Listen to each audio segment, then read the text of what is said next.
اور مجھے ایک سوال کا جواب دے دو، جب شیخ عبد القادر جیلانی اپنی ماں کے پیٹ میں تھے، جب خواجہ معین الدین چشتی اجمیری اپنی ماں کے پیٹ میں تھے، جب یہ تمام بزرگان دین اپنی ماں کے پیٹ میں تھے، دنیا میں تو ابھی آئے بھی نہیں تھے، ابھی تو دنیا ان کا نام بھی نہیں جانتی تھی، اپنی ماں کے پیٹ میں جب یہ اللہ کے نیک بندے تھے، ان کو ماں کے پیٹ میں آکسیجن کون پہنچاتا تھا؟ ان کو ماں کے خون کے ذریعے ان کے بدن میں آکسیجن کون پہنچاتا تھا؟ ان کو غذا کون پہنچاتا تھا؟ ان کی ماں کے پیٹ میں 9 مہینے کس نے ان کو پالا؟ کس نے ماں کے پیٹ میں ان کو الگ الگ پروسیس میں رکھا اور کس نے ان کو دنیا میں پیدا کیا؟ میرے پیارے ساتھیو، خواجہ غریب نواز جن کو تم کہتے ہو، جن کو بندہ نواز تم کہتے ہو، جن کو غوث اعظم تم کہتے ہو، جن کو دستگیر تم کہتے ہو، جن کو مشکل کشا تم کہتے ہو، یہ بھی جو اپنی ماں کے پیٹ میں تھے تب بھی یہ ان کی مدد کرنے والا اللہ تھا، ان کی بگڑی سننے والا، ان کی بگڑی بنانے والا۔ مرنے والا مر گیا، تیسرے دن صاحب اس کی طرف سے بریانی بانٹ رہے، نام رکھ دیا تیجا۔ ہر سال برسی منا رہے، نام رکھ دیا برسی۔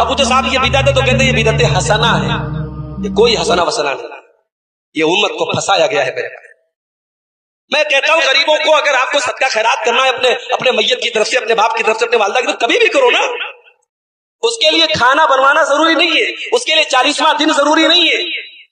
آپ میت کی طرف سے ٹیوب ویل لگوا دو کسی مسجد میں، کوئی کمرہ بنوا دو کسی مسجد میں، مدرسے میں، کسی مسجد میں قرآن کی پوری ایک باکس دے دو کہ صاحب لوگ قرآن پڑھتے رہے، یہ تمام چیزیں صدقہ جاریہ میں آئے۔ یہ جو آپ نے بوجھ بنا دیا، اور میں اپنے بعض رشتہ داروں کو میں نے دیکھا، آج باپ کا انتقال ہوا، اگلے دن صاحب مسالہ کوٹا جا رہا ہے، پیاز کاٹی جا رہی ہے۔ میں نے پوچھا یہ کیا ہو رہا ہے؟ بولے تیجا کی تیاری ہو رہی ہے۔ کتنی بڑی بے غیرتی کی بات! آج باپ کا جنازہ نکلا ہے، اگلے دن مرنے والا مر گیا، تیسرے دن صاحب اس کی طرف سے بریانی بانٹ رہے، نام رکھ دیا تیجا۔ ہر سال برسی منا رہے، نام رکھ دیا برسی۔ 40ویں دن کھانا بنٹوا رہے غریبوں میں، نام رکھ دیا 40واں۔ ابو تو صاحب یہ بدعت ہے تو کہتے ہیں یہ بدعت حسنہ ہے، یہ کوئی حسنہ وسنہ نہیں، یہ امت کو پھنسایا گیا ہے۔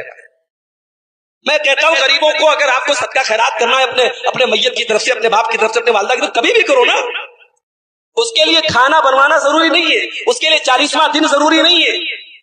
آپ میت کی طرف سے ٹیوب ویل لگوا دو کسی مسجد میں، کوئی کمرہ بنوا دو کسی مسجد میں، مدرسے میں، کسی مسجد میں قرآن کی پوری ایک باکس دے دو کہ صاحب لوگ قرآن پڑھتے رہے، یہ تمام چیزیں صدقہ جاریہ میں آئے۔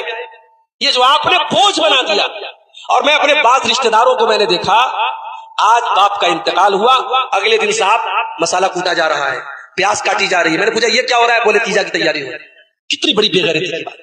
آج باپ کا جنازہ نکلا ہے، اگلے دن دعوت کا اہتمام ہو رہا ہے اور سارا خاندان بیٹھ کے دعوت کھا رہا ہے۔ ہم ان بدعات کے مخالف ہیں میرے بھائی۔ یہ بدعات امت کی گردن پہ بوجھ بن کے ناسور بنی ہے، اور ان بدعات کی وجہ سے آج کتنے غریب گھروں میں جب کوئی میت ہوتی ہے بیچارے پریشان ہو جاتے ہیں کہ باپ کے کفن دفن کا انتظام کریں کہ بیٹھ کے تیسرے دن رشتہ داروں کو بریانی کھلائیں۔ تو بدعات ہر حال میں نقصان پہنچاتی ہے۔ اور مجھے ایک سوال کا جواب دے دو، جب شیخ عبد القادر جیلانی اپنی ماں کے پیٹ میں تھے، جب خواجہ معین الدین چشتی اجمیری اپنی ماں کے پیٹ میں تھے، جب یہ تمام بزرگان دین اپنی ماں کے پیٹ میں تھے، دنیا میں تو ابھی آئے بھی نہیں تھے، ابھی تو دنیا ان کا نام بھی نہیں جانتی تھی، اپنی ماں کے پیٹ میں جب یہ اللہ کے نیک بندے تھے، ان کو ماں کے پیٹ میں آکسیجن کون پہنچاتا تھا؟ ان کو ماں کے خون کے ذریعے ان کے بدن میں آکسیجن کون پہنچاتا تھا؟ ان کو غذا کون پہنچاتا تھا؟ ان کی ماں کے پیٹ میں 9 مہینے کس نے ان کو پالا؟ کس نے ماں کے پیٹ میں ان کو الگ الگ پروسیس میں رکھا اور کس نے ان کو دنیا میں پیدا کیا؟ میرے پیارے ساتھیو، خواجہ غریب نواز جن کو تم کہتے ہو، جن کو بندہ نواز تم کہتے ہو، جن کو غوث اعظم تم کہتے ہو، جن کو دستگیر تم کہتے ہو، جن کو مشکل کشا تم کہتے ہو، یہ بھی جو اپنی ماں کے پیٹ میں تھے تب بھی یہ ان کی مدد کرنے والا اللہ تھا، ان کی بگڑی سننے والا، ان کی بگڑی بنانے والا، ان کو غذا پہنچانے والا، ان کو زندگی دینے والا اللہ تھا۔ اسی لیے میرا اللہ قرآن میں کہتا ہے، یا ایھا الناس انتم الفقراء الی اللہ، اے لوگو تم سب کے سب اللہ کے محتاج ہو، تم سب کے سب اللہ کے فقیر ہو، اور اللہ کی ذات اکیلی ہے جو بے نیاز ہے، جو قابل تعریف ہے۔ I love you